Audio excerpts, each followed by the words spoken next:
10 মে তাৰিখে যি শিক্ষকৰ নিযুক্তি হ'ব 10 মে তাৰিখে যি হেলথ ডিপাৰ্টমেণ্টৰ নিযুক্তি হ'ব 10 মে তাৰিখে যি পুলিচৰ নিযুক্তি হ'ব 10 মে তাৰিখে যি থাৰ্ড গ্ৰেড আৰু ফৰ্থ গ্ৰেডৰ নিযুক্তি হ'ব প্ৰথমবাৰৰ বাবে অসমৰ চাহ বাগিচাত বা আদিবাসী সমাজৰ বাবে আমি 3% চাকৰি পোনপটীয়াভাৱে ৰিজাৰ্ভেশ্যন কৰিছোঁ যেটো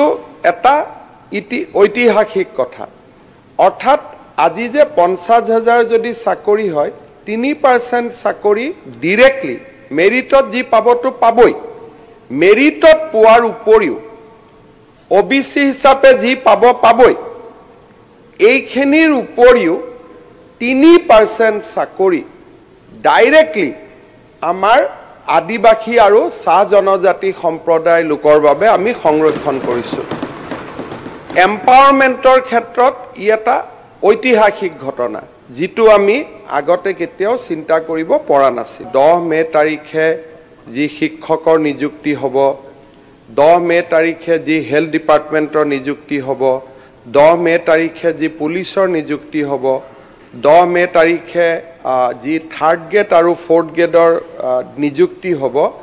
প্ৰথমবাৰৰ বাবে অসমৰ চাহ বাগিচাত বা আদিবাসী সমাজৰ বাবে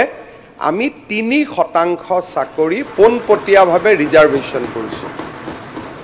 যেটো এটা ঐতিহাসিক কথা অৰ্থাৎ আজি যে 50,000 যদি চাকৰি হয় 3% চাকৰি ডাইৰেক্টলি মেৰিটত যি পাবতো পাবই মেৰিটত পোৱাৰ উপৰিও ওবিসি হিচাপে যি পাবই এইখিনিৰ উপৰিও 3% চাকৰি ডাইৰেক্টলি আমাৰ আদিবাসী আৰু চাহ জনজাতি সম্প্ৰদায়ৰ লোকৰ বাবে আমি সংৰক্ষণ কৰিছো এম্পাৱাৰমেণ্টৰ ক্ষেত্ৰত ই এটা ঐতিহাসিক ঘটনা যেটো আমি আগতে কেতিয়াও চিন্তা কৰিব পৰা নাছিল 10 মে তাৰিখে যি শিক্ষকৰ নিযুক্তি হ'ব 10 মে তাৰিখে যি হেলথ ডিপাৰ্টমেণ্টৰ নিযুক্তি হ'ব 10 মে তাৰিখে যি পুলিচৰ নিযুক্তি হ'ব 10 মে তাৰিখে যি থাৰ্ড গ্ৰেড আৰু ফৰ্থ গ্ৰেডৰ নিযুক্তি হ'ব প্ৰথমবাৰৰ বাবে অসমৰ চাহ বাগিচাত বা আদিবাসী সমাজৰ বাবে আমি 3% চাকৰি পোনপটীয়াভাৱে ৰিজাৰ্ভেশ্যন কৰিছোঁ যেটো এটা ঐতিহাসিক কথা অৰ্থাৎ আজি যে 50,000 যদি চাকৰি হয় 3% চাকৰি ডাইৰেক্টলি মেৰিটত যি পাবতো পাবই মেৰিটত পোৱাৰ উপৰিও